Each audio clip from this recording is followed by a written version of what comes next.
नमस्कार दोस्तों, आज मैं आपको एगारस माता की कहानी सुनाने जा रही हूँ। प्रेम से बोलिए एगारस माता की जय हो।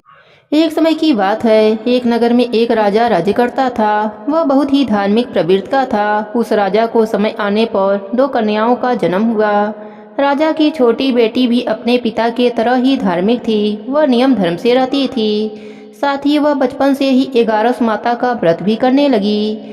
एगारस माता की कृपा से राजा की छोटी बेटी लोकप्रिय हो गई। उसकी हर तरफ प्रशंसा होती रहती थी।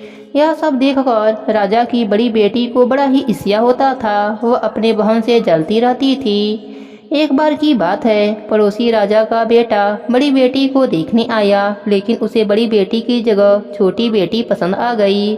अब तो बड़ी बहन अपने छोटी बहन से और भी अधिक जलने लगी। वह अपने छोटी बहन को मारने के नए नए तरीके अपनाती है। एक बार खाने में जहर मिलाकर उसे खिलाने की कोशिश करती है। एक बार मटके में जहरीला सांप रखकर छोटी बहन के कमरे में रख देती है।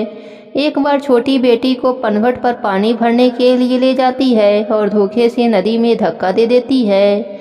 हर बार एगारस माता उसे बचा लेती हैं, क्योंकि वह एगारस माता का व्रत किया करती थी। बड़ी बहन बहुत परेशान हो गई कि यह तो किसी भी तरह से नहीं मरती। एक दिन बड़ी बहन छोटी बहन से बोली, मेरी प्यारी बहन, भगवान ने हम सबकी मृत्यु किसी न किसी तरह से लिखी है। क्या तुम्हें पता है तुम्हारी मृत्यु कैसे होगी? छोटी बहन बड़ी ही सीधी साधी थी। वह बोली, मेरी मृत्यु मेरे पालतू तोते के गले में जो हार है उसी में अटकी हुई है।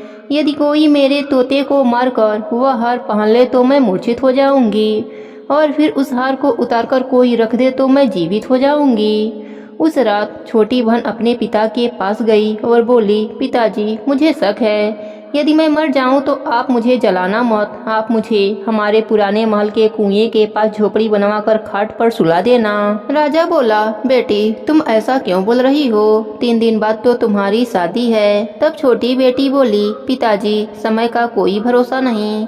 इस तरह शादी वाले दिन भी आ गए। उसी दिन बड़ी बहन छोटी बहन के पालतू तोते को ढूंढती है, पर उसे कहीं नहीं मिलता। तभी दरवाजे पर बारात आ जाती है। बरमाला का कार्यक्रम संपन्न हो जाता है। फेरों की रस्म शुरू हो जाती है। उधर बड़ी बहन तोते को ढूंढ लेती है और वह उस तोते को मार देती है। वहीं छोटी बहन 3 फेरे राजकुमार के साथ पूरे कर लेती है। तभी छोटी बहन मूर्छित होकर गिर जाती है। उधर बड़ी बहन तोते के हार को खुद पहन लेती है। इधर सभी घबरा जाते हैं। सभी बारातियों में हलचल मच जाती है कि राजकुमारी को क्या हुआ।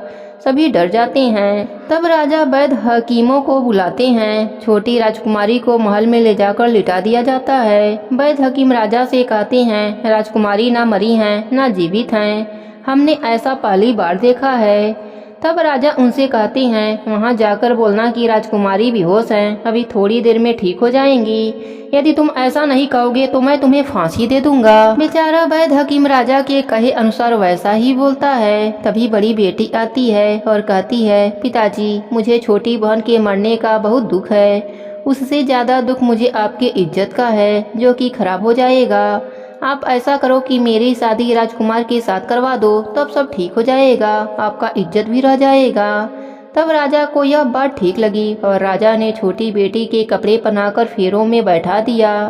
पर राजकुमार ने मना कर दिया। कहा, यह मेरी पत्नी नहीं है। मेरी पत्नी जब बोलती है उसके मुख से फूल झड़ते हैं। लेकिन सबने समझा बुझाकर उससे 4 फेरे लगवा दिए। बड़ी राजकुमारी ससुराल आई तो राजकुमार ना तो उनसे बात करते थे, ना ही उसके हाथ से पानी पीते थे, और ना ही उसके हाथ का बनाया हुआ खाना खाते थे। राजकुमार ने मन ही मन सोचा कि मैं पता लगाकर रहूंगा कि मेरी पत्नी के साथ क्या हुआ है। एक दिन राजकुमार दुखी होकर घोड़े पर बैठकर जा रहे थे कि घोड़ा वहीं जाकर रुका जहाँ राजकुमारी की अधमरी लाश रखी गई थी।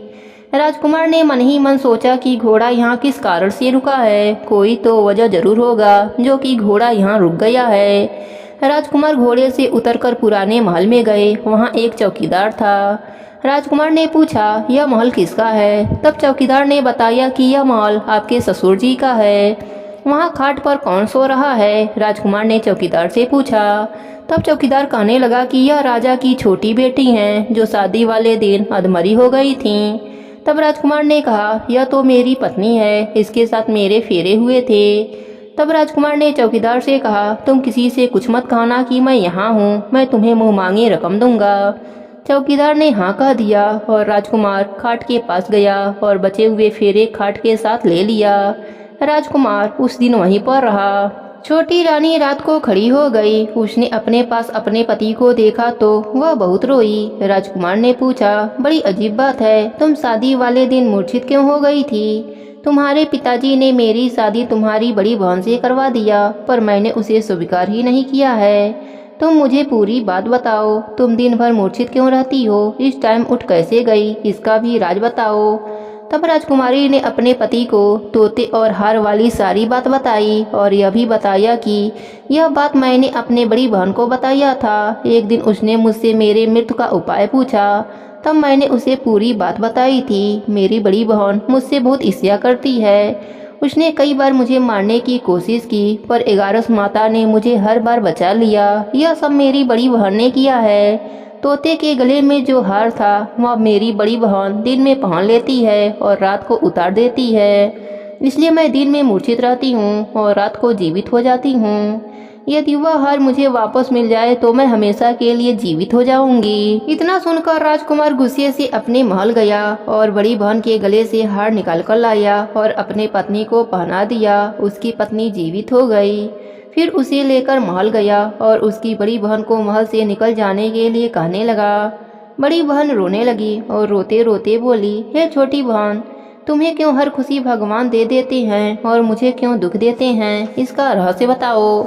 तब छोटी बेटी बोली, तुम्हारे मन में लालच रहता है, इस कारण तुम्हें दुख मिलता है और मैं सबका कल्याण चाहती हूँ। साथ ही 11 का व्रत भी करती हूँ, इसलिए काल भी मेरा कुछ नहीं बिगड़ सकता। यह सब 11 माता की महिमा है, जो मेरे साथ तुमने कई अनहोनी किया पर हुआ नहीं। हर बार 11 माता ने मेरी रक्षा करी। अब बड़ी बहन की आंखें खुल गई। वह बोली, हे बहन, मुझे क्षमा कर दो, मैं कहाँ जाऊँगी? तुम मेरे लिए एक छोटा सा घर दे दो, मैं उसी में रह लूँगी। छोटी बहन को अपने बड़ी बहन पर दया आ गई। वह राजकुमार से कहकर अपने बड़ी बहन के लिए एक महल दिलवा दिया।